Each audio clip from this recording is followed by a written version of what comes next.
Christ is risen. Hi everyone. My name is Stan and I'm one of the volunteers at St. John Give Hope Foundation.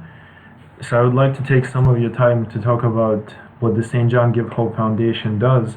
And most importantly, I would like to point out the progress that was made over the last year since we had a few presentations a year ago. So first of all, St. John Give Hope Foundation has a mission to help homeless people get back on their feet. The volunteering efforts started back in 2003. We started out by going out to feeding the homeless on the streets of New York City, mainly in the Coney Island area. And what you see in this picture is a very familiar sight that you see in a lot of places in New York City. In 2015, we registered as a charitable organization, and we currently go out to feed homeless 3 days a week, with 2 additional days covered by a Georgian parish of the Nativity of the Most Holy Mother of God in Brooklyn. So together with them, we cover the entire week, with the exception of Wednesday and Saturday. Those are the only 2 days where we don't go out. In 2017, we rented a shelter in Coney Island neighborhood, which we call the House of Hope, similar to the House of Hope which was created by St. John of Kronstadt. Coincidentally, a block away from our House of Hope is a rehabilitation program which is being run by the Coney Island Hospital next door. And we have been working with Coney Island Hospital since 2008, sending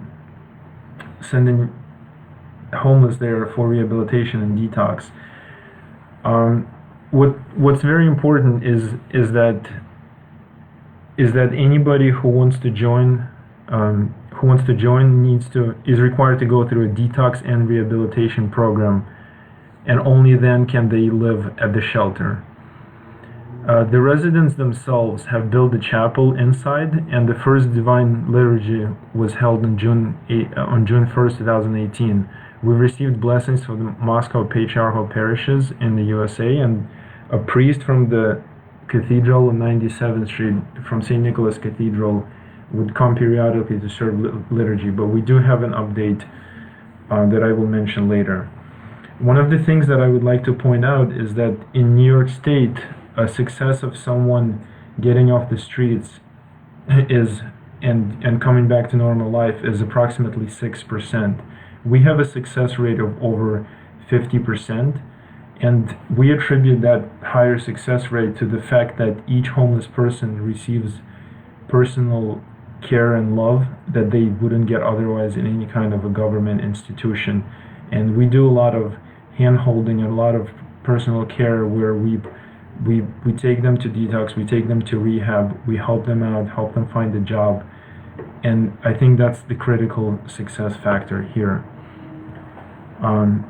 So the second portion here is I would like to talk about the yearly progress that has been made since last year. In 2019, from January to April, we had a total of 5 presentations where we shared our plans. So in this photograph, you see the presentation from St. Nicholas Cathedral in New York. That was our first presentation back in January.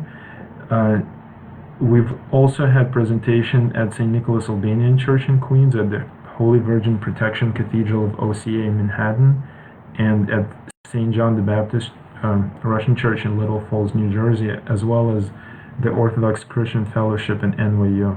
And we've also received help from St. Philip's Antiochian Church in Southern Pennsylvania. This is a story of someone that was helped by St. John Foundation since over the past year. So Vyacheslav Kim, he lived a life of addiction, and because of his addiction, he missed a visit with his probation officer, and as a result, he ended up in jail. The St. John House of Hope helped collect $7,000 to pay back his debt to Pennsylvania, helped him find a lawyer, and helped him find shelter and rehab. As you can see in this picture, he's the one in the red shirt reading prayers there, but just a short time ago, he was he was he was living and sleeping on the streets. So the progress he's made is significant. He found a job, but what's most importantly is the progress that he's making spiritually. A second story I would like to talk about is Dmitry Suharov. He was in a jail in Cancun, in Mexico. He found us online and reached out. One of the conditions for his release from the Mexican jail was that he required to raise $4,000, and he's asked us for help. So we helped collect that money and paid back to Mexico. As a result, he was freed. And in this picture, you see him there in the middle with two priests. He was baptized on the day of Theophany immediately after his release. So this was back in January. Now he's married his girlfriend. They have a child together, and he's also a stepfather to her first kid. So his life turned around in a material way, but also, just as well as the example before, he's made significant spiritual progress. The third story here is the story of Sergei Teleshev. Originally, he's reached out to the House of Hope for help back in 2008. He's had severe problems with his liver as a result of drinking. And in 2008, he had a miraculous story. After confession, after Holy Communion and unction, his liver has been completely healed. And he himself later started helping the homeless after living at the House of Hope for a while. Then he returned back to normal life. He got married. He had 2 children. But last year, tragically, he has died. And the house, St. John helped collect $2,600 towards his funeral, helped arrange for his funeral, and the residents that live at the House of Hope made a coffin and a cross for his grave. The next story that I would like to talk about is the story of Latimers Mechiev. He's also one of the residents of the House of Hope. He's been diagnosed with cancer the last year, and he's received the surgery at the Coney Island Hospital and was successful.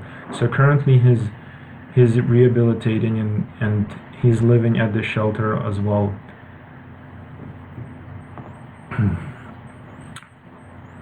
What you can see is something that we do regularly: schedule detox and rehabilitation programs.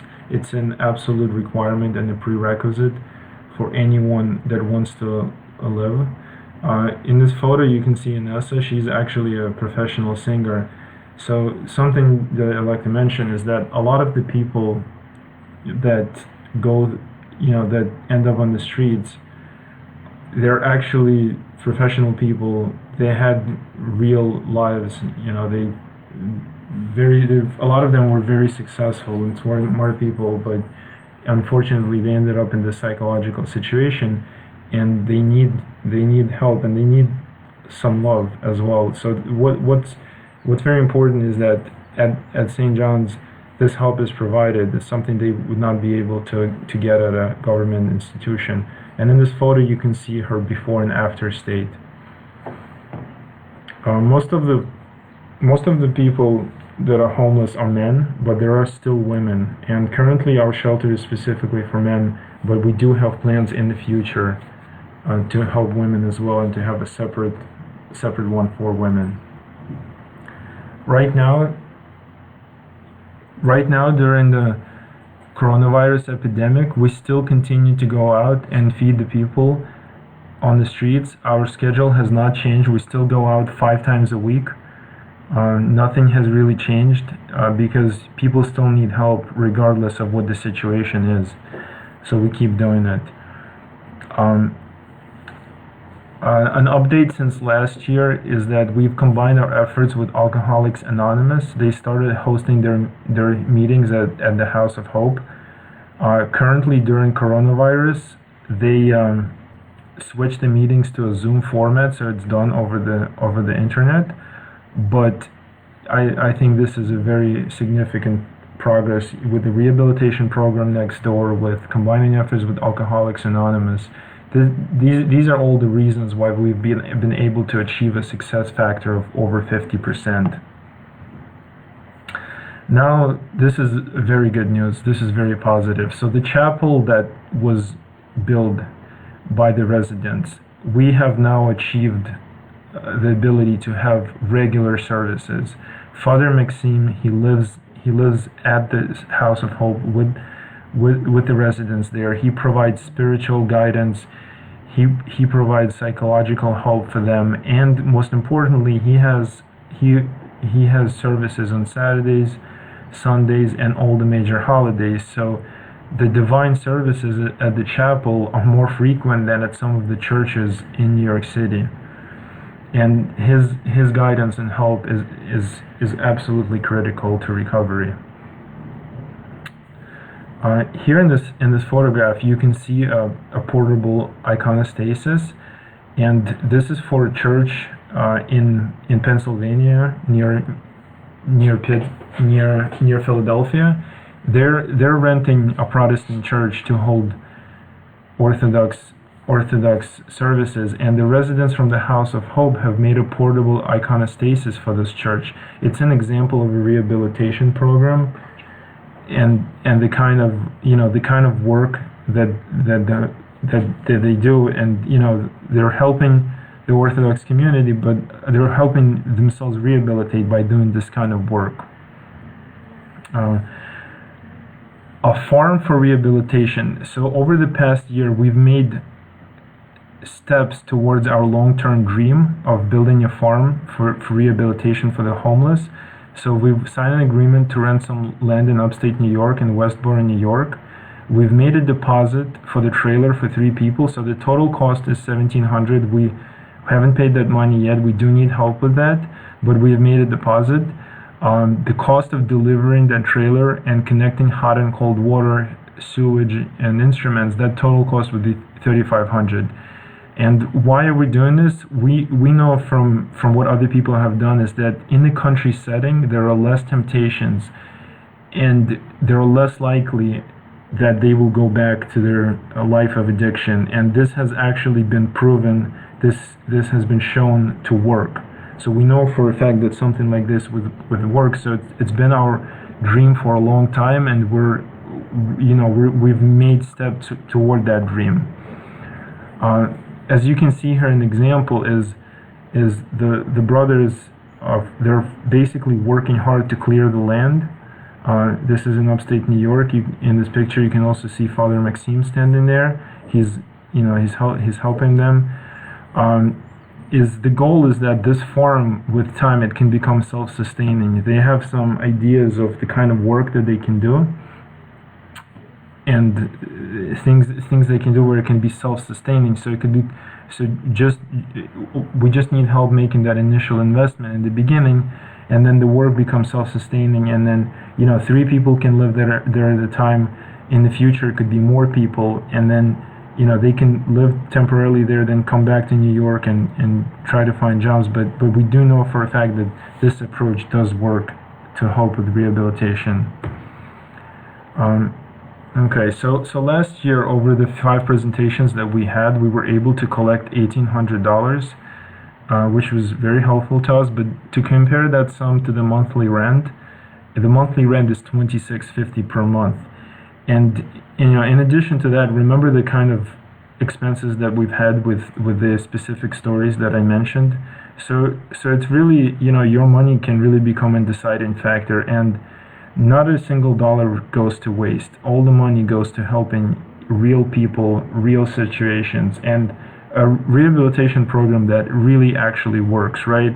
Where a success rate is more than 50%, right? It's not just in single digits like it is in the government, where money could potentially be going to waste. That is not the case with us. There are many ways that you can help. There is a link under this video where you can donate directly on Facebook. There are other options to donate as well: PayPal, Venmo, or cash. It's @homelessnyc. You can send money to there. Alternatively, you can mail your checks or money orders to St. John Give Hope Foundation at 34 Leicester Court, Brooklyn, New York, 11229. And anyone can really start a fundraiser on their Facebook by selecting St. John Give Hope in the list of their NGOs. And Facebook will forward all those donations to us. And the last way you can help is by buying on Amazon Smile. Sorry, the prices are the same, the products are the same, but 0.5% goes to a donation to a charity of your choice. So if you select St. John Give Hope, everything you buy will go there. So you can share this information with your friends, with your family, and you don't have to spend anything at all. It's just 0.5% of everything you buy is automatically donated.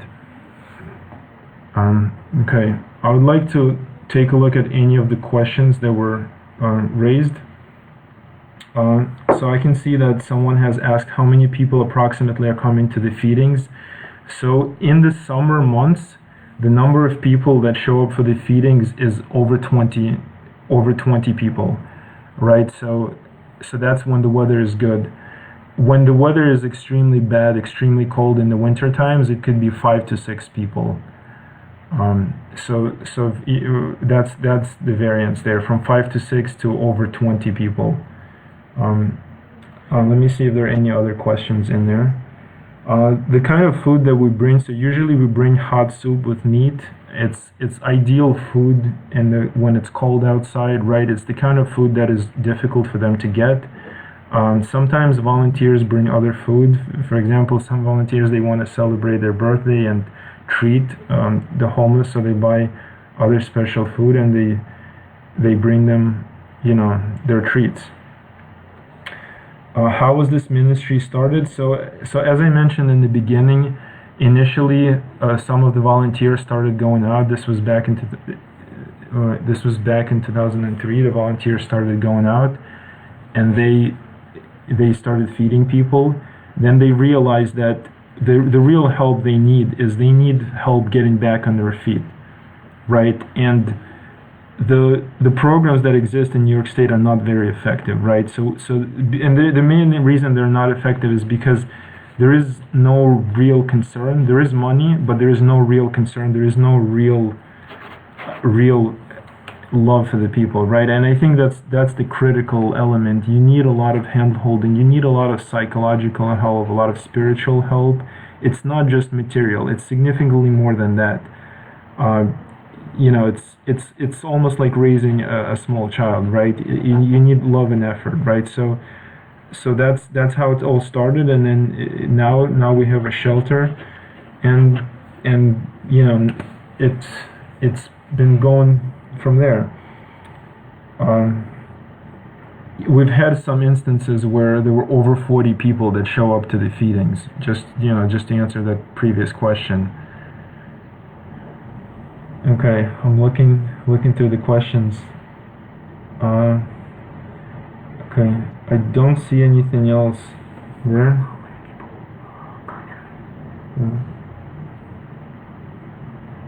Please tell me about how many people come to Sober Life.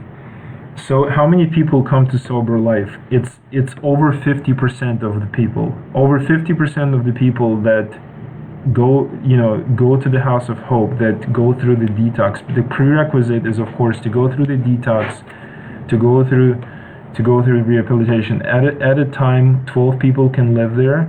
As soon as they're able to stand on their own feet, as soon as they're able to find a job, stop drinking, right, they can find their own apartment and rent. So out of the people that go through the House of Hope, it's over 50%, but there are dozens of people that have come back to real sober life.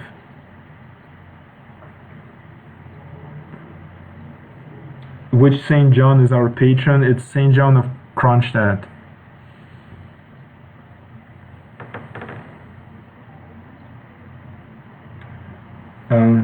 Yeah, okay. Another thing I would like to point out is that the farm that I talked about in upstate New York, there's an idea of building a church there. At the very least, it could be a chapel.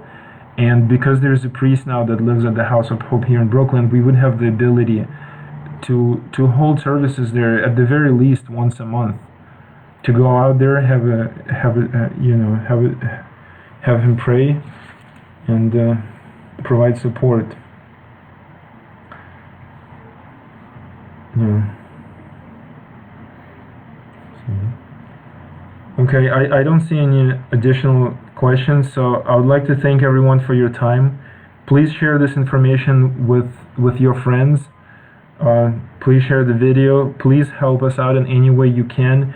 Not necessarily just materially, but if you have experience with something like marketing, with something like photography, website design, any way you think you can be helpful. Marketing, like for example, if you think you can market the fact that people can just help by buying through Amazon Smile and having that donation go to us, if you can market that idea for us, that would be extremely helpful. So if you can donate your time, so please reach out if you would like to help go out feed. Really, anyway, any kind of ideas you have, something we haven't thought about, reach out, let us know, and we would appreciate it. So thank you for your time, share this information, and until next time.